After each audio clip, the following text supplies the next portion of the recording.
Hi, I'm Velma Candyass, and welcome to the Shimmy, Shake, and Bake Show. Hi, I'm Damiana Dolce, and welcome. How are you, Velma? I'm doing fine. How are you? I am fantastic. I have been waiting with bated breath for this episode. Absolutely. I am so excited. I even got a snack organized for this show. That's how good it is. I can't believe you actually cooked. I am so excited to see what you've come up with. I know, I'm usually known for my burnt toast, so this is pretty good stuff going on here. So, today we're going to make the same cocktail together. That's right. It's a very simple cocktail. I will include the recipe in the show notes, but honestly, if you need the instructions, I don't know what to say, but we'll walk you through it. We'll write it down and we'll enjoy it together. So there's really just three ingredients, not including the ice cubes. I highly recommend ice cubes. You have your ice this time, Velma? Last time you had to run away and go get them. I have my ice. Yeah. We start by moistening the rim of our glass, correct? That's right, and we're rimming our glass. We're rimming our glass with crushed candy canes, or if you have fancy pre-crushed candy cane glass rimmer, you don't have to does that exist? I don't know. Not we sure. We crush ours here. We're big crushers. I broke my blender trying to crush the peppermint candy. Did you? But for a very noble and worthy cause. Absolutely. Ah, look at that. Isn't that a beautiful rim? Oh, gorgeous. Gorgeous. The easiest, aside from just drinking straight rum, this might be the easiest rum cocktail. Yeah, because I don't think there's even any bitters in this one, or any other little fancy pea flowers or ginger flowers or whatever. Lotus blossoms. So I'm putting 2 ice cubes in each glass, but that's just because my ingredients are not chilled. So you don't have to. If you don't want it too watered down, you could just put 1. So I have my ice cubes in my glass, chilling the glass. Nice. Yeah, you could swish them around. You could swirl them. Be like, I'm chilling my glass. Feels chilly. And I am going to put an ounce of rum. What rum are you using? Some kind of garbage spiced rum. It's Captain Morgan's. It's whatever I could find. I found in the cupboard Captain Morgan's spiced rum and Malibu rum. Ew. Yeah, I was not doing. I'm using Sailor Jerry's spiced rum, so. I thought we had that. We don't. Are you pouring the rum straight into the martini glass? So here's the thing, Velma. Here's the difference between you and I. I like to measure my ingredients quite precisely, but then and you free pour. That's right. But I always make 2.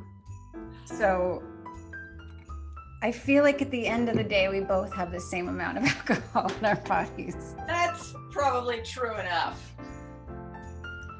So here's the brilliant part. Once you've put your however much rum you want in your glass, then you just add as much pink lemonade as will fit in the leftover space. Oh my, look at that. That's a light. That is a ridiculously easy cocktail. Wait, but then if you haven't crushed all of your candy canes and you want to impress people, you would stick. Well, I decided to dress up my little cocktail with maraschino cherries. So obviously the lighter your rum, the pinker your drink will be, but I think this is quite beautiful. So cheers, Velma. Pretty. Cheers to you. Happy holidays. Happy holidays. This is our holiday edition. Oh, that's good. All right, so Velma, what's extra special about today is that we're going to also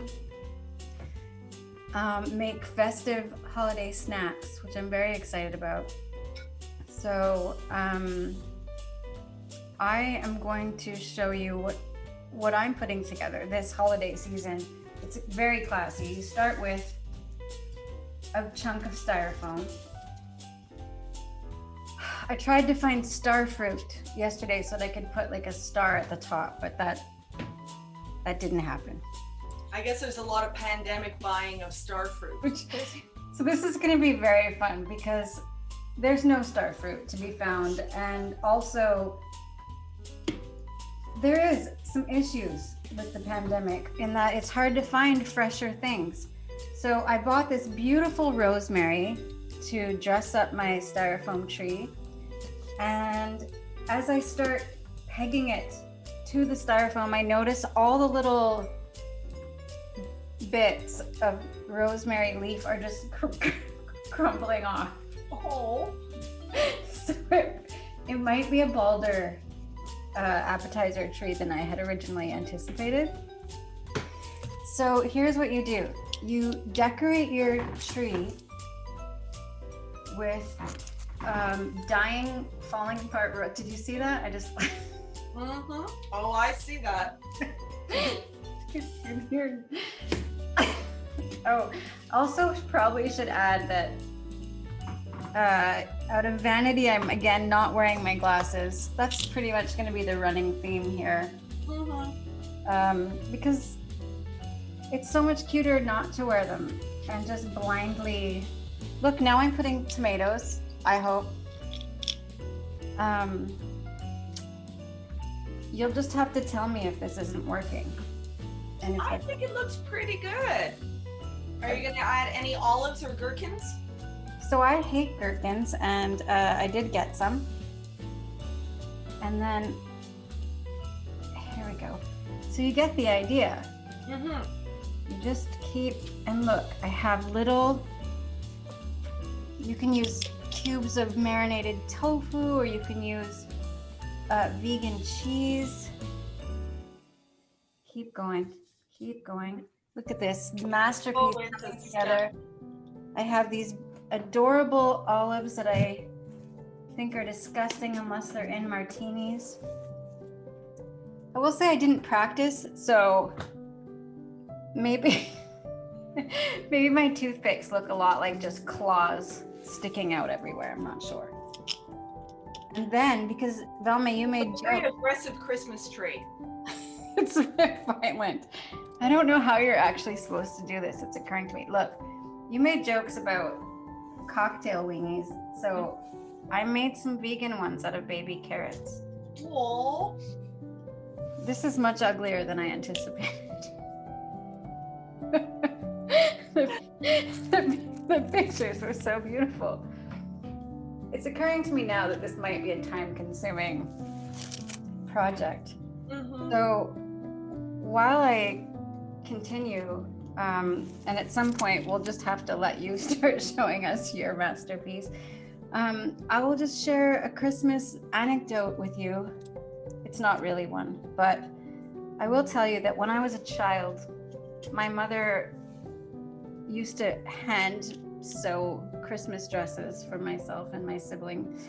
And, but it sort of looked like we were in the 1800s or something. There were dresses with like pinafores and petticoats, and my brother's shirt had one of those big ruffly white, I don't know what the poofy things. Yes, the poofy things. And so we looked like we were out of, I don't know, Little Women or something. I'm not sure, whatever era that would be. And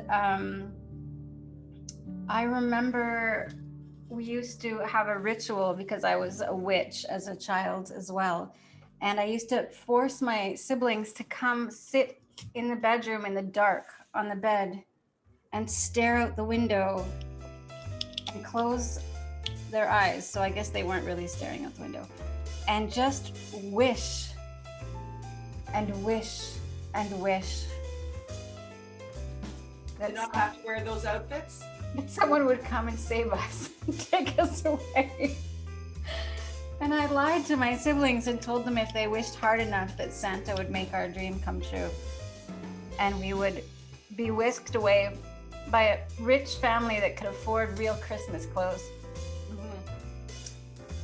Needless to say, didn't work out, did it?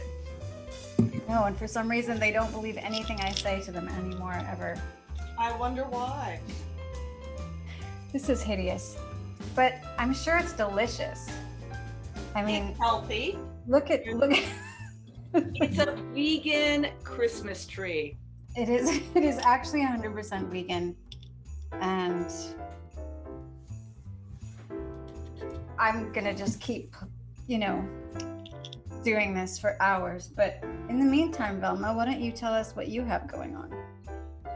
Well, I was researching some 1950s recipes, and I thought, well, there's all these recipes with Jell-O. Why don't I give it a whirl? So I managed to create a Jell-O hot dog maraschino cherry Christmas wreath. Isn't that a beaut? Look at those cocktail hot dogs and maraschino cherries. I thought you were joking about the hot dogs. No, I wasn't. I was being really serious. So I managed to give it a try. It actually took me about 3 tries to be able to get this Jell-O wreath finally happening. So that was a lot of Jell-O, so. Do you want to walk us through the steps? Like, how did you? Sure. Well, basically, let me find. I used an old baking pan like this, but you could use any mold or any shape that you want. I later learned that you have to actually oil down your pan. Yeah, I know. So I used pan cooking spray, sprayed this bugger down, and then proceeded to make the Jell-O. And then put it into the mold. And after about an hour of the Jell-O starting to set, I then put in all the things that I put in. So maraschino cherries and hot dogs, and tried to let them settle down in all the different places in the ring, and then let it sit overnight, and then plopped out the Jell-O onto this tray. And voila. So into the Jell-O ring, to give it a little bit of an extra festive dress up flavor, I'm gonna add some extra mini cocktail weenies into the center of the ring. And add a couple of maraschino cherries. Oh, well, you see, now it's classy. Now, I think this gives it that je ne sais quoi. The pièce de résistance. La pièce de résistance. So just to recap, or to clarify, how many, you made Jell-O and it took you how many times to successfully make Jell-O? This was my 3rd try. And so to fill up this mold takes 4 to 5 packages of Jell-O.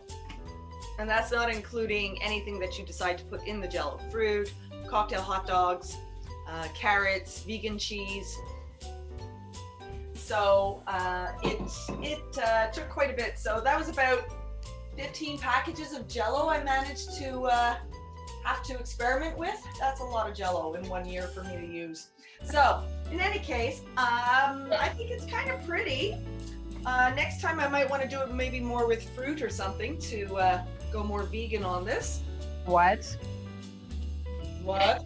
You can't make Jell-O vegan. Well, I think you can buy vegan There Jell-O. is vegan gelatin.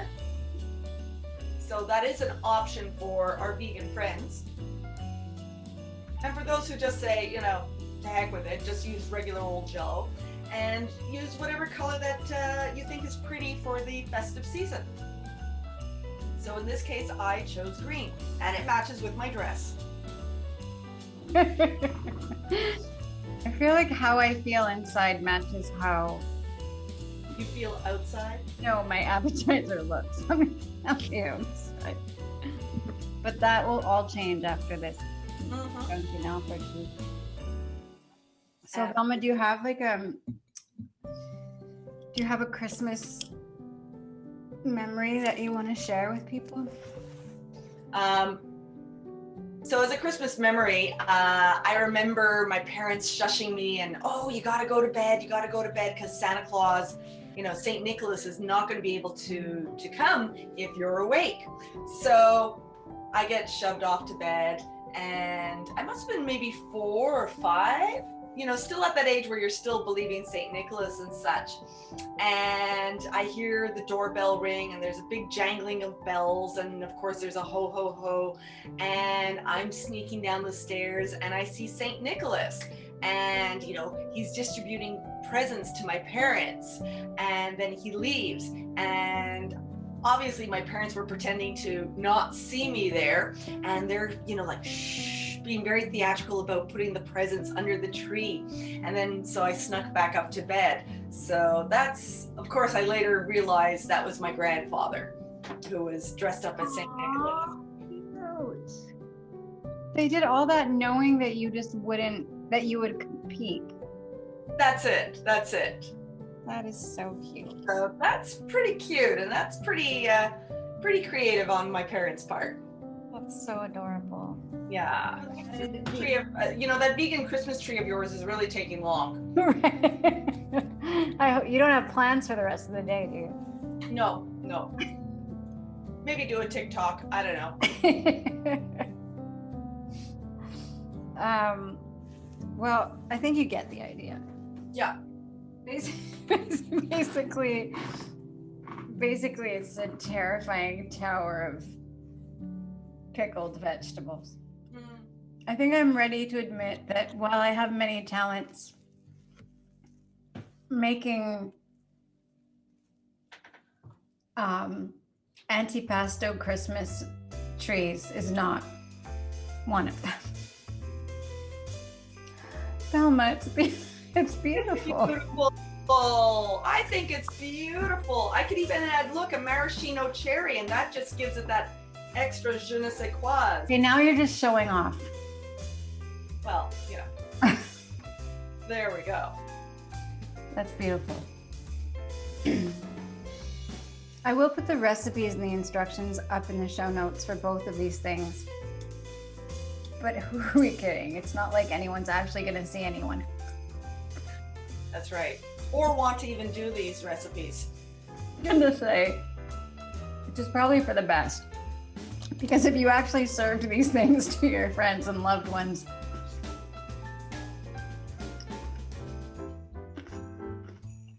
I hate these little pickles. Why do I keep eating them?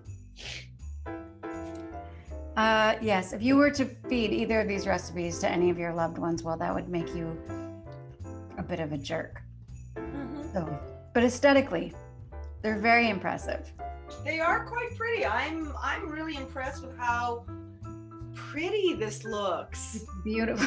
I think I might even I'm really impressed by how beautiful this is.